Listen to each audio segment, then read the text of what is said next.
Det er et tilfreds gradueringsudvalg, som har set en ganske udmærket katana og kata. Der er nuancer, og der er forskellige måder at gøre tingene på, og i vores optik var der nogle småfejl. Men alt i alt, flot gennemarbejdet kæmpe. Så nu vil vi gå over til den praktiske del af gradueringen. Du går op som træner. Så jeg kan godt tænke mig, at du starter med at demonstrere Osoto Otoshi. Osoto Otoshi. Ja. Men jeg tager på sådan en billede. Osoto Otoshi. Sådan der. Det er lidt sådan en usologare, men der er egentlig en fuld nedlægning. En af de måder, jeg godt kan lide den på, hvor man træder hårdt tilbage. Så jeg simpelthen sparker hans ben ud af og trykker ham. Hvis du skal beskrive forskellen på Osotogai og Osoto Otoshi. Osotogai, der har vi sådan mere et løft, hvor vi får ham op i luften. Der. Og får meget fejret hans ben væk. I Osoto Otoshi, der er det mere, at vi stemmer i og trykker. Okay? Godt nok. Så vi stemmer i og trykker. Altså, man kan sige, når man underviser børn, så er mange børn, de har en tendens til, når de skal lave Osotogai, så står de her, og så trykker de resten af vejen. Så bliver det mere sådan Osoto Otoshi. Hvor det vi jo gerne vil have dem til, det er at fjerne benet. Helt fra gulvet af. Og det kan som begynderudgave enten bare være den ene, han flytter, eller hvis man laver lidt mere udbalancering, så tager man det hele med. Jeg bliver lidt smule i tvivl, når jeg ser kasteretningen i disse to teknikker. Hvordan er det? I Osoto Otoshi, der er den lige ned. Så der er det nedbrydgulv. Der. I Osoto Otoshi, der vil have ham op over. Osotogai, undskyld, ja. Men er det lige bagud, eller er det skråt til siden, eller hvordan er det? Altså, jeg laver den sådan lidt 45 grader-agtig. Når jeg står, altså hvis jeg står meget sådan herude, ikke? Så ryger jeg den mere derovre af. Hvis jeg står lidt mere fod foran fod, så ryger jeg den mere derovre af. Hvorfor er det lidt på bordet, så det ikke får lidt over i kaffen? Det er orden. Men hvis du nu skal fortælle mig, eller os her, hvad der er det rigtige? Jamen, det rigtige, det er cirka lige bagud. Okay, det var det, jeg ville høre. Ja. Den vej. Alt, hvad vi viser, du skal vise, det skal du vise det rigtige. Basis, yes. Okay. Noteret. Tak. Osoto Roma. Ja. Altså, Osoto Roma, det plejer jeg at kalde sådan den store Osotogai. Så der skal vi have begge ben. Så det er også det, vi vil gøre, hvis vi tager dem her. Jeg vil have dem herover. Så tager jeg begge to. I stedet for kun at tage den ene, så får vi det her store hjul. Fordi Roma betyder? Hjul. Okay. Osoto udvendigt. Ja. Hermed. Så trækker jeg ham lidt frem her på min hofte. Så i Osotogai, der vil jeg mere have sådan hofte mod hofte. I Osoto Roma, der trækker jeg ham faktisk forbi. Og tager det andet med. Prøv at lave det under bevægelse igen, og så sørg for, at det er bagudrettet kast. Yes.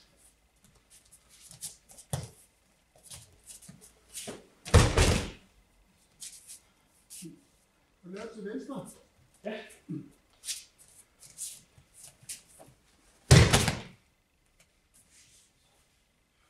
Godt. Så der har vi Osotogai, og vi har Osoto Otoshi, og vi har Osoto Roma. Super godt. Kan du præcisere det vigtige i Ukigoshi? I Ukigoshi. Altså Ukigoshi, det er sådan en flydende hofte. Jeg tager mig altså lige spændende til at starte med. Jeg plejer at sige, at det er 45 grader ind på uke. Her. Og for dem, der har lidt svært ved at lave løfter, så plejer jeg at sige, at det er meget vigtigt. Vi har god kontakt med ham på ryggen, så vi virkelig får trukket ham op. Og så er der nogen, der har lidt nemmere ved det, hvis de laver sådan lidt en pendul, hvor man lige svinger ind. Så kommer han rundt der. Så det er bare sådan op, så roterer på hoften. Det er så Martin sagde, der får du det rundt, ja. Så passer du en til højre og en til venstre.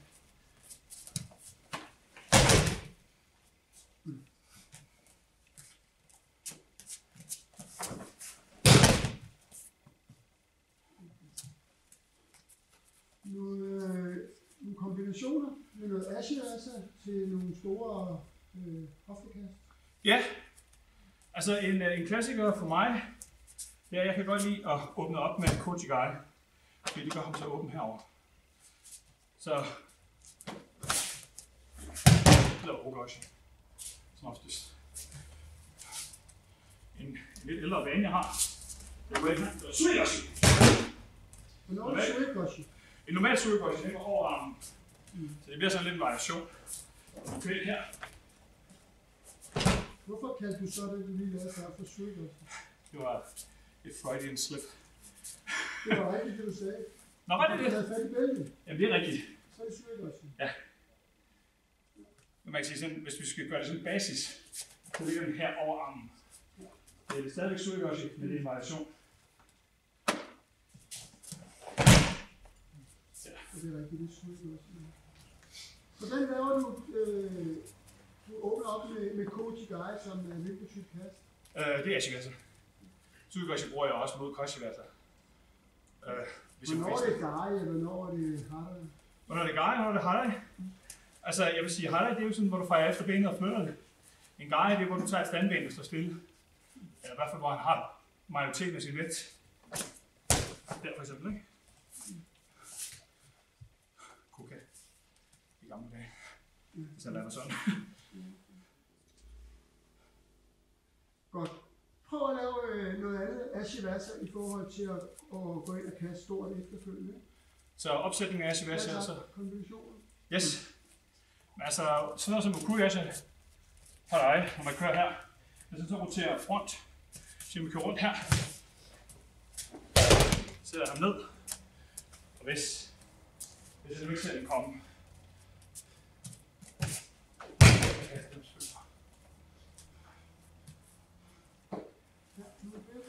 Ja. Jo, altså skal det være modkast eller kombinationskast? Du åbner med noget ashivaser, og så laver du forskellige store teknikker. Okay. Det forklarer hvad du gør, hvad det hedder. Ja.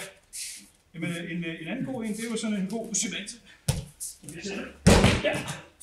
Så vi har til Uchigai, han begynder at træde væk, åbner sin hofte op, og så kan jeg ligesom kaste den der med. Jeg kan bare se det. Ja.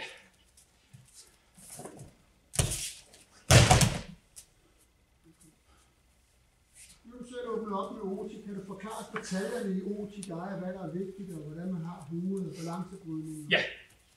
Altså Uchigai, det er sådan en, jeg bruger til næsten alt. Den er god til at skabe afstand, og hvis ikke han flytter foden, så er den god til at trykke ham ned med.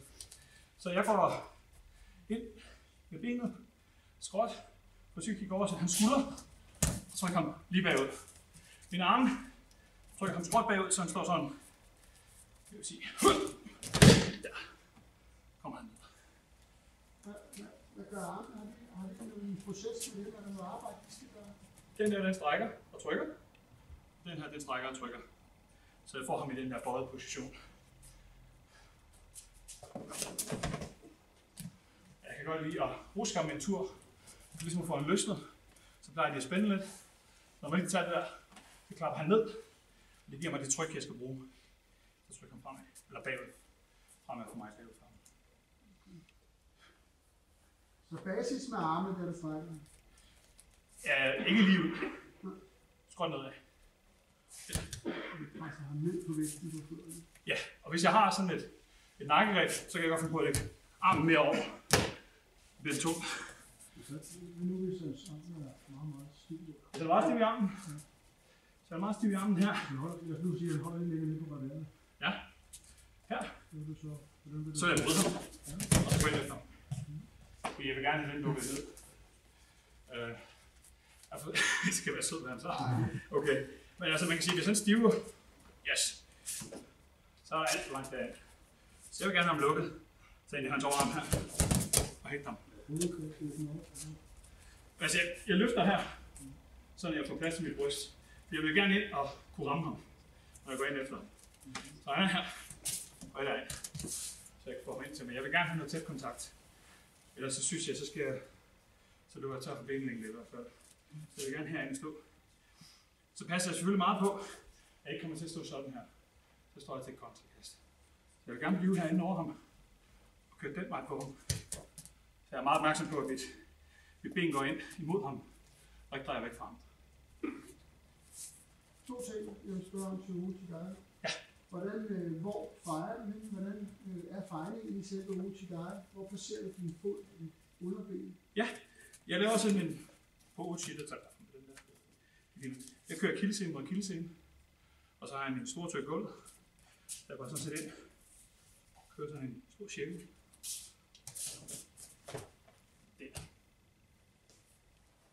Mit sidste spørgsmål til basis, Uchi. Hvor har du dit hoved hen i forhold til udgangspunktet?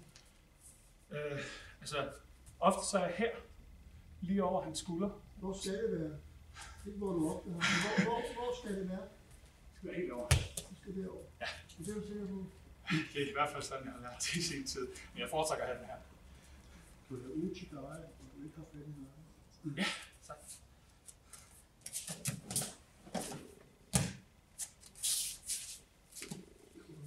Morten, du skal vise os din allerbedste teknik, og du skal ikke forklare det. Du skal bevæge dig rundt, og så skal du kaste den 4-5 gange så hårdt og eksplosivt og flot du kan. Okay.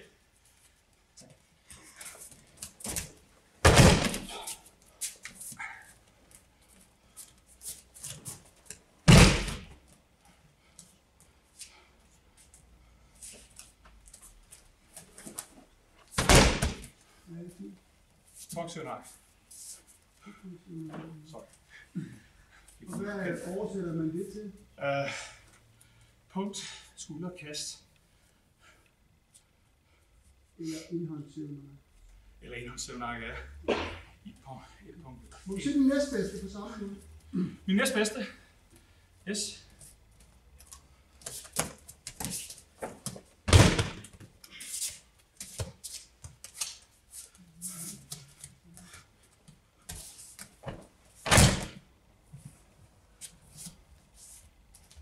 Det er mere tak. Ja.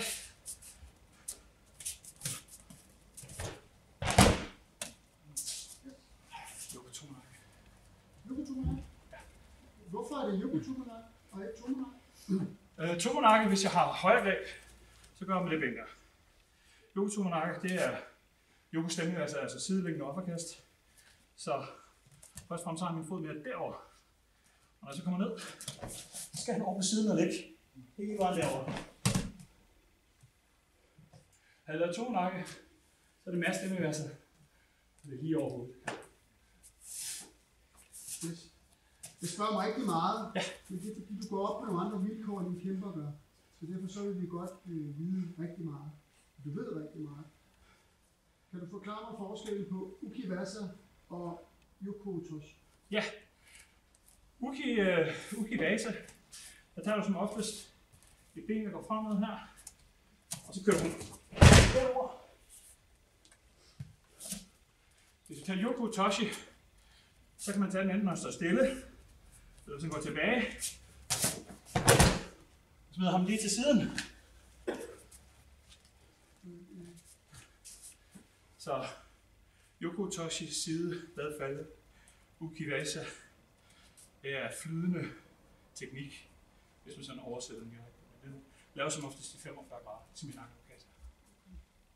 Du kan godt sige Harik også til højre og til venstre. Harik også?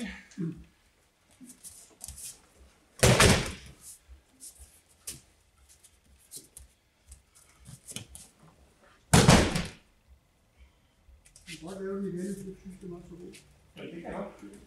Og lidt overbalance.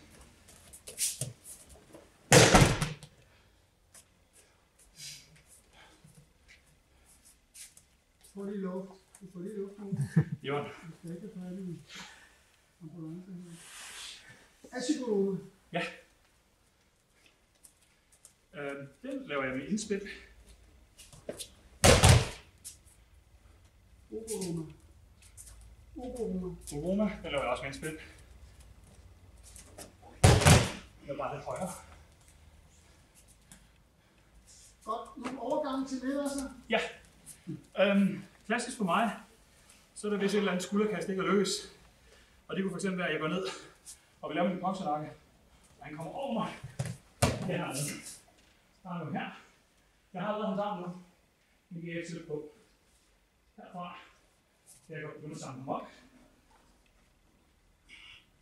har jeg ham her. Jeg har fat i en rullestykke.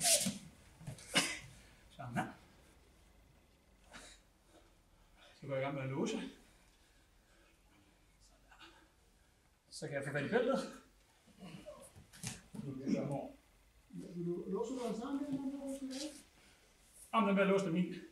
Jeg trækker bare bæltet til mig, så har jeg noget til fat i. Har du den måde? Ja. Så har du den på kroppen. Ja. Okay. Hvis jeg låser den her vej, så vil jeg gerne have armen den anden vej igennem. Ja, det er det. Ja. Så det var bare for at få bæltet op. Okay. Der. Og så kommer du ned og holder. Hvad holder du der? Der holder jeg yoke-cykeltanen variant. Hvad hedder det? Det hedder bare yoke-cykeltanen. Vi har ikke noget, der hedder Kusure yoke-cykeltanen. Danmark har vi nok lidt. Og lidt. Vi kalder alt variation, hvis ikke det er basis. Ja, det er lidt. Det er ret. Ja. Jeg ved godt, det er andet, der siger yes, en mere, tak. Ja. Bare nedefra eller opfra? Det er helt opfra. Yes. En anden klassiker. Når vi angriber ben mod ben. Han kommer ned her, og der måske kun er vores eje. Herfra, der vil han sikkert til at pakke sig. Så jeg går i gang med at sidde på ham. Komme herop. Få kontrol. Låser. Så sætter jeg mig pænt op. Nu har jeg masser af tid. Nu vil jeg gerne slippe den her ud. Og have fat i den. Så har jeg sådan set min juletræning. Morten, prøv lige at lægge din juletræning. Ja. Og så Uke, du har ikke fået armen trukket ud. Han holder fat i sin arm. Ja. Prøv at vise, hvordan man... Hvis du tager fat? Ja. Yes. Prøv at vise, hvordan man... kommer ud af sådan... Så hvis jeg har ham her, der er lidt forskelligt. Jeg har sådan en god håndfuld. Lad os tage et par stykker af dem. Klassisk, så tager jeg op i hans albue. Begynder at vride. Så begynder han at komme stille og roligt. Hvis nu, Stefan er mega stærk. Så Stefan, yes. Så sætter min hæl herpå. Og strækker. Igen. Og så tager jeg helt op ved håndledet her. Fordi hernede, der er han stærk. Herop er han knap så stærk. Når du underviser børn i juletale, hvordan... Altså sådan helt basis. Hvad er begreberne? Hvordan vil du undervise i juletale? Jamen, jeg starter faktisk med en position. Det er fint. Så siger jeg, tage fat i hans arm. Træk den godt op. Og så få en fod ind bag skulderbladet. Så på den anden side. Dyb ned i knæ. Og samle. Herfra der er det bare benene, der arbejder. Den her laver egentlig ikke noget. Hvis det her tryk er kraftigt nok, så er den der hurtigt. En klassiker det er, at den ligger sådan her. Og de kan ikke rigtig få den til at virke. Og hånden drejer. Klemme. Tommelfingeren mod loft. Så er den der. Og så sørg for, at måsen ligger for langt væk fra modstanderen. Jo tættere man kan komme ind her, jo bedre. Så der er kontrol. Hvad siger du? Så der er kontrol. Ja, præcis. Den der kontakt der, den der stram. Må jeg prøve at komme op og stå igen? Yes. Lige inden vi ville dykke til, så lavede du en teknik. Ja. Og så sagde du, hvis der kun er Versailles, så gør sådan. Prøv lige at lave den teknik igen. Ja. Det er ofte, når man møder lår mod lår. Han kommer ned, hun går hurtigt. Hvis nu han er hurtigt til at smide sig på maven, kom igen. Spørgsmålet er jo, den regel kan man være enig i eller uenig i. Men for man kan lave en scoring, så skal teknikken have et navn. Ja. Hvad hedder det, du laver? Jeg vil kalde det en ubegashi. Ubegashi? Den er ikke helt ubegashi. Hvis man laver en rigtig ubegashi, eller utorigashi, som vi måske kender lidt fra gamle dage, så lægger man helt herop. Men prøv at lave den, du lavede, og så fortæl mig, hvad den hedder, når du laver den teknik. Så jeg vil gå efter en Ochigai. Men hvis han går imod mig samtidig, bare og få tristet ham. Hvad hedder det? Det bliver sådan noget Cesar-jagtigt noget jo. Hvis du sætter foden på, det gør du ikke. Nej, så hedder det nok ikke noget. Kan man så score? Egentlig ikke, nej. Jeg har det er du ret i. også kaldt den for Sumo-Tosh. Sumo-Tosh, ja, det kunne man også. Okay, jeg var bare interesseret i, at du vidste, hvad det var. Ja. Jamen nej, det er Ochigai, jeg går efter. Ja, man skal ikke, og man skal ikke vide det. Nej, jeg prøver. Ja, det ved jeg. Det er hvad, jeg må gerne hilse pænt af. Yes.